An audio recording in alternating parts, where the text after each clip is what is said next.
पूरे देश में जिस तरह से माहौल जो है वो गरमाया हुआ है, राजनीतिक रूप से भी और सामाजिक रूप से भी। राजनीतिक रूप से इसलिए कि पूरे देश के अंदर एक बहुत बड़ा तबका है जो बीजेपी से खुश नहीं है, बीजेपी की नीतियों से खुश नहीं है। सामाजिक तौर पर इसलिए देश की 75 वर्ष की आज़ादी के बाद 2 अप्रैल 2018 में जिस तरह से आंदोलन हुआ था, दलितों का आंदोलन हुआ था SC/ST को लेकर, उसी तरीके से एक बहुत बड़ा प्रोटेस्ट अल्पसंख्यक समुदाय के मुस्लिम समाज ने किया है। ये एक साझा पहल है समता आवाज़ टीवी और राहुल लाइव 85 की कि हम आपस में इस बारे में संवाद करें और वजहों को खोजने की कोशिश करें। मेरे साथ राहुल नागपाल हैं, राहुल लाइव 85 का एडिटर, और मैं मनोज अंतानी समता आवाज़ टीवी से। राहुल जी, जिस तरह से कल पूरे देश के अंदर अल्पसंख्यक समुदाय के एक बड़े हिस्सा मुसलमान समाज ने सड़कों पर आकर अपना रोष प्रकट किया है, लेकिन देश का एक बहुत बड़ा वर्ग है जो अल्पसंख्यक होते हुए भी अपने आप को बहुसंख्यक की संज्ञा देता है, और वो एक कह रहा है कि इनका तो काम ही है, ये आतंकवादी हैं, पाकिस्तानी हैं, अफगानिस्तानी, मतलब आज़ादी के 75 वर्षों में उनको तरह तरह की संज्ञाएँ दी गई हैं। लेकिन आज ऐसा क्या हुआ कि उन्हें सड़कों पर आकर अपने हक के लिए प्रोटेस्ट करना पड़ा, और लगभग 100 से ज़्यादा लोग घायल हैं और कुछ की मृत्यु की भी मीडिया खबरें चला रही हैं। देखिए, 2 चीज़ हैं इसमें अंतानी जी। हम एज ए एक्टिविस्ट से ये चर्चा कर सकते हैं कि आज़ादी के 75 सालों में क्या हुआ, वो तो मतलब उस पर तो हम गंभीर चर्चा कर सकते हैं या गंभीर चिंतन मनन की ज़रूरत है। लेकिन एक जो सबसे बड़ी बात है वो ये है कि किसी भी प्रकार से जो पिछले 8 वर्ष गुजरे हैं, यानी जब से बीजेपी सत्ता में आई, अब जब से मोदी सरकार जो है वो देश में रूल कर रही है, जब से पिछले 8 वर्षों से, तब से खास समाज को बार बार टारगेट किया जा रहा है। उसकी देशभक्ति पर सवाल खड़े किए जा रहे हैं, उसकी चाल चलन पे, उसके पहनावे पर, उसकी भाषा पर, उसके कल्चर पर, उसके रहन सहन पर, मतलब हर प्रकार से मुस्लिम समाज को टारगेट किया जा रहा है और डायरेक्ट इनडायरेक्ट उनको कमज़ोर करने की और दबाने की कोशिश की जा रही है। मंचों पर से तो यहाँ तक भी कहा गया है कि मुस्लिम महिलाओं का बलात्कार करो। हाँ, बहुत मैं वही बता रहा हूँ कि हर तरीके से टॉर्चर किया जा रहा है, और जब टॉर्चर किया जा रहा है तो आप समझ सकते हैं कि किस प्रकार से वो 8 साल की जो एक कहते हैं कि स्प्रिंग को जितना दबाओगे वो एक उतनी ताकत से ऊपर आएगी। तो मुस्लिम समाज पिछले दिनों उसमें चाहे ज़बरदस्ती दाढ़ी पकड़ करके, बहुत सारे वीडियो आपने देखे होंगे कि उनसे ज़बरदस्ती जय श्री राम के नारे लगवाए गए, या गऊ बीफ के नाम पर उनकी हत्याएँ कर दी गई, मॉब लिंचिंग कर दी गई। तो वो कभी प्रोटेस्ट तक नहीं किया उसने। अखलाक का मामला ले लो, सलीम का मामला ले लो, और बहुत सारे मामले ले लो जहाँ पर मुस्लिम समाज के लोगों की एक उपद्रवी ना एक तरीके से हत्या कर दिया, उनको कहीं ना कहीं अपमानित करने का काम किया। तो मुस्लिम समाज की कभी इतनी भी हिम्मत नहीं हुई कि वो एक कैंडल मार्च भी निकाल दे, एक छोटा सा भी प्रोटेस्ट कर दे। तो अब ये पहली बार ऐसा हुआ है कि जब से पिछले 5-7 दिन से जब से माहौल गर्म है देश में, जब से नुपुर शर्मा वाला मामला आया कि मोहम्मद साहब के बारे में जिस प्रकार का जिक्र उन्होंने किया या जिस प्रकार की भाषा का उन्होंने इस्तेमाल किया, हालांकि बीजेपी ने हाथ पीछे खींच दिया, बीजेपी ने कह दिया कि उनकी व्यक्तिगत राय है, इससे बीजेपी संतुष्ट नहीं है। लेकिन हमको ये समझना इसलिए पड़ेगा कि आप मुसलमानों को रोज़ गाली दो, विदेशी जो इस्लामिक कंट्री उनको कोई मतलब नहीं, आपका आंतरिक मामला है। आप मुसलमानों का बीफ के नाम पर कत्ल कर दीजिए, आप मुसलमानों की देशभक्ति पर सवाल उठाइए, आप मुसलमानों के पहनावे पर सवाल उठाइए, आप मुसलमानों के रहन सहन पर सवाल उठाइए, आप मुसलमानों की भाषा पर सवाल खड़े कीजिए। इससे इस्लामिक कंट्री हैं, उनको कोई लेना देना नहीं है। लेकिन अगर आप मोहम्मद साहब के बारे में कुछ कहोगे तो फिर जितनी भी देश इस्लामिक कंट्री वो सब आपके खिलाफ हो जाएंगी, भावनाएं आहत होती हैं। तो अब ये बात समझनी चाहिए कि बीजेपी की बात जल्दी समझ में आ गई। उसने कहा कि हाँ, ये तो भाई मोहम्मद साहब के बारे में बोल दिया, तो जो सैकड़ों कंट्री इस्लाम की हैं, जो इस्लाम को मानने वाले लोग हैं, तो मोहम्मद साहब तो सबके हैं। जैसे कि अगर हम बात बुद्ध की करें, आप इस देश के दलितों का शोषण करिए, किसी को कोई दिक्कत नहीं है, क्योंकि आपका आंतरिक मामला है। लेकिन अगर आप किसी बुद्ध विहार पर आग लगा दोगे, भगवान बुद्ध की मूर्ति तोड़ दोगे, तो वो इंटरनेशनल मामला बन जाएगा। फिर थाईलैंड भी बोलेगा, जापान भी बोलेगा, कोरिया भी बोलेगा, उत्तर कोरिया बोलेगा, दक्षिण कोरिया बोलेगा, श्रीलंका, जितने बुद्धिस्ट कंट्री सारी बोलेंगे। ठीक उसी प्रकार से आप मुसलमानों के साथ देश में कुछ भी करिए, कोई दिक्कत नहीं है। लेकिन अगर आप इस्लाम के खिलाफ बोलोगे, मोहम्मद साहब के खिलाफ बोलोगे, तो फिर आपको विदेशी कंट्रियों का जो गुस्सा वो झेलना पड़ेगा, जो वर्तमान में झेला जा रहा है। अभी हम एक बात और समझ लेते हैं, वो ये है कि अब जो सरकार को लोग चला रहे हैं, एक तो वो लोग हैं जो हमें दिख रहे हैं कि ये फलां मिनिस्टर है, ये फलां मिनिस्टर है, ये चेयरमैन है, ये सरकार के पार्ट है। लेकिन एक हिस्सा ऐसा भी है कि जो सरकार का पार्ट नहीं है लेकिन सरकार को चला रहा है, जो उद्योगपतियों का बहुत बड़ा एक संगठन है। अडानी है, अंबानी है, जो मोदी जी के मित्र हैं, अच्छे मित्र हैं, फिक्की बहुत सारे लोग हैं जो सरकार को चला रहे हैं, सरकार को फंडिंग कर रहे हैं, सरकार को कर रहे हैं। उनका व्यापार इस्लामिक कंट्रियों से है। आप देखेंगे तो अडानी ग्रुप का जो व्यापार है वो साला जो अफगानिस्तान से जो अड़हल की दाल आती है तो वो अड़हल की दाल भारत में आती है वहाँ से, तो वो बाया जो है वो अडानी आती है। आप तेल का व्यापार देख लीजिए तो सारा इस्लामिक कंट्रियों से तेल आ रहा है, वो किनके थ्रू आ रहा है, कैसे आ रहा है, किस प्रकार से हमारे लोग दुबई में जाकर के और संयुक्त अरब अमीरात में जाकर के मुस्लिम कंट्रियों में जाकर के भारत के लोग, चाहे हिंदू हैं, मुस्लिम हैं, सिख हैं, ईसाई हैं, बौद्ध हैं, जैन हैं, पारसी, वो जाकर के वहाँ नौकरी कर रहे हैं, रोजगार कर रहे हैं, वो वहाँ पे बिजनेस कर रहे हैं। अगर आप इस्लाम के खिलाफ बोलोगे तो देखो उन्होंने कितनी कंपनियों ने जो है वो कह दिया कि हमें भारतीय नहीं चाहिए, बाईकाट किया उन्होंने कह दिया कि हम तो क्या नाम है इनके साथ व्यापार बंद कर देंगे, क्योंकि भाई भारत में तेल तो होता नहीं है ना, तेल तो विदेश से मंगाना पड़ेगा ना, और तेल के बिना कुछ चलना नहीं है।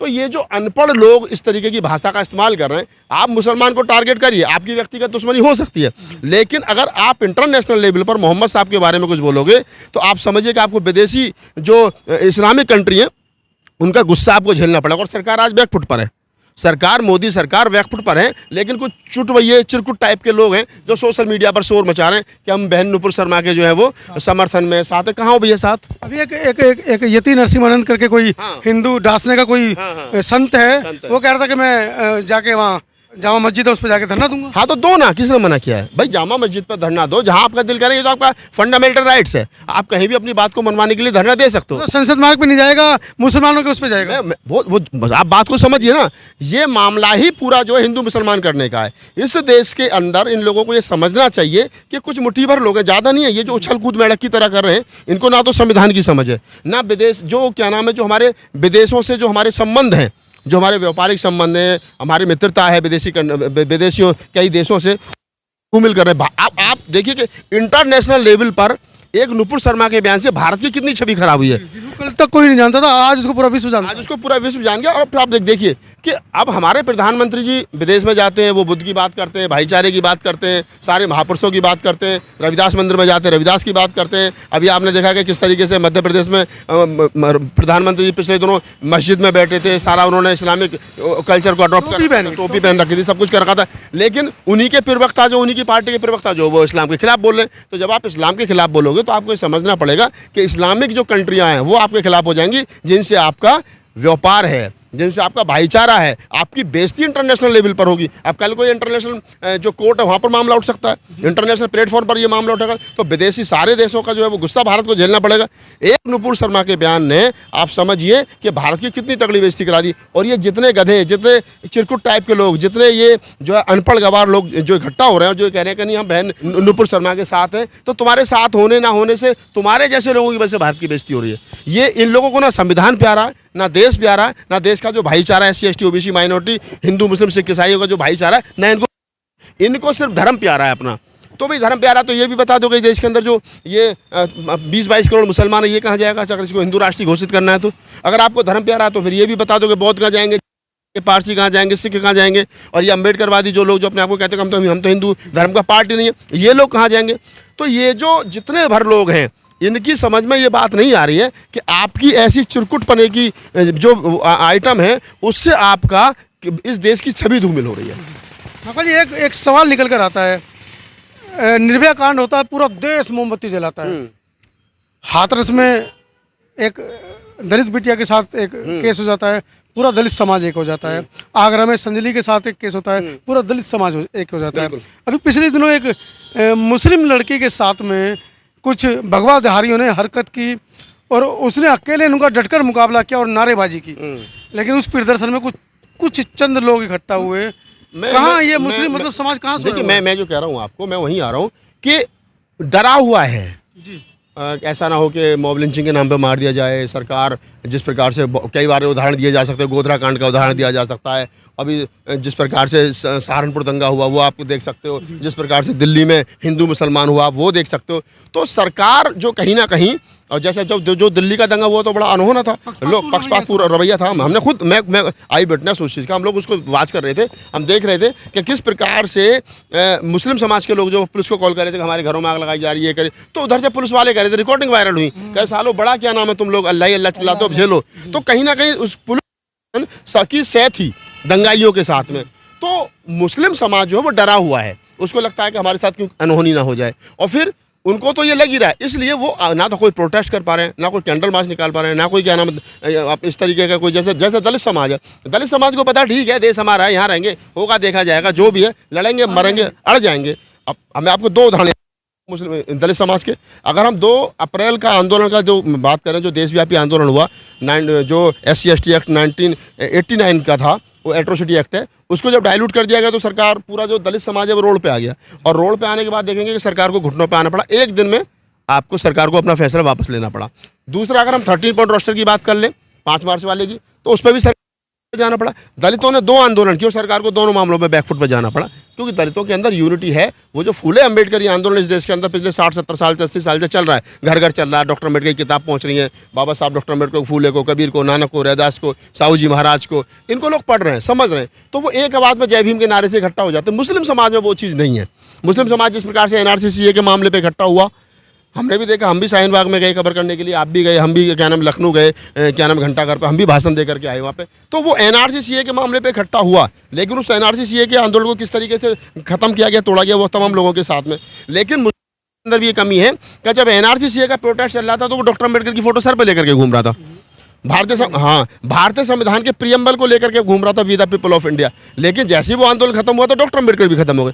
मैं मुस्लिम समाज से कहता हूं कि आप बाबा साहब की फोटो लगाओ मत लगाओ अलग बात है, लेकिन भारतीय संविधान का प्रियम्बल जो है, जो कहता है we the people of India, हम भारत के लोग, हिंदू मुस्लिम सिख ईसाई बौद्ध जैन पारसी, सब भारत के लोग जो है वो मिलकर के भारत बना रहे हैं। कोई एक समाज, एक कम्युनिटी, एक जाति, एक वर्ग, एक भाषा भारत को भारत नहीं बनाती है। तो मुस्लिम समाज से हमारी तो यही अपील रहेगी, आप रोड पर आए हैं, अशांतिपूर्वक तरीके से, संवैधानिक आपका राइट्स है, आप प्रोटेस्ट कीजिए, आपका राइट्स है, इस देश में आप रहते हैं। और दूसरा, मैं तो ये कहूँगा मुस्लिम समाज के तमाम अपने साथियों से, तमाम एक्टिविस्टों से कि आप आगे बढ़िए, अपने हक की लड़ाई लड़िए। ये देश आपका है, ये देश उतना ही आपका जितना दूसरे लोगों का है। आप ये बिल्कुल मत समझिए कि आपका देश नहीं है, देश आपका है, क्योंकि संवैधानिक राइट्स आपके बराबर है। तो आपको कोई यहाँ से भगा नहीं रहा है, लेकिन आपको डॉक्टर अम्बेडकर को, भारतीय संविधान को, अपने पुरखों को पढ़ना पड़ेगा, ताकि आपको ये पता चल सके कि इस देश में रहने के आपके मायने क्या हैं। अम्बेडकर जो देश के अंदर जो जातिवाद व्याप्त था, उसको वो 5 वर्गों में संवैधानिक रूप से डिवाइड कर चले गए। SC, ST, OBC, माइनॉरिटी और जनरल, ये 5 ही कैटेगरी हमारे संविधान में निहित हैं। लेकिन आपको अपनी कैटेगरी की रक्षा किस तरह से संवैधानिक रूप से करनी है, ये आपके नेताओं को, आपके बुद्धिजीवियों को सोचना पड़ेगा। ये राहुल लाइव 85 और समता आवाज़ TV का साझा प्रयास है आप लोगों तक संवैधानिक रूप से अपनी बात पहुंचाने का। कैसा आप सोचते हैं इस वीडियो के बारे में, कमेंट सेक्शन में ज़रूर लिखें। नए हैं तो चैनल को लाइक, शेयर और सब्सक्राइब जरूर करें। दीजिए हम दोनों भाइयों को इजाज़त। चलते अंतानी जी एक बात और कह देता हूँ कि हिंसा का सहारा बिल्कुल ना लें। जी, बिल्कुल हिंसा का सहारा ना लें, पीसफुल आप प्रोटेस्ट कीजिए, और तमाम ये आपका राइट्स है इस देश के अंदर, आपको कोई रोकेगा नहीं। लेकिन हिंसा नहीं होनी चाहिए, क्योंकि हिंसा इस देश के लिए भी नुकसानदायक और आपके लिए भी नुकसानदायक है। तो धन्यवाद, बहुत बहुत आपका साधुवाद, आप लोगों ने हमें सुना। और अगर आपको वीडियो अच्छा लगा तो उसको लाइक कीजिए, शेयर कीजिए, कमेंट्स कीजिए। नहीं हो तो हमारे चैनल को सब्सक्राइब कीजिए। फेसबुक पेज पर देखें तो हमें फॉलो कीजिए।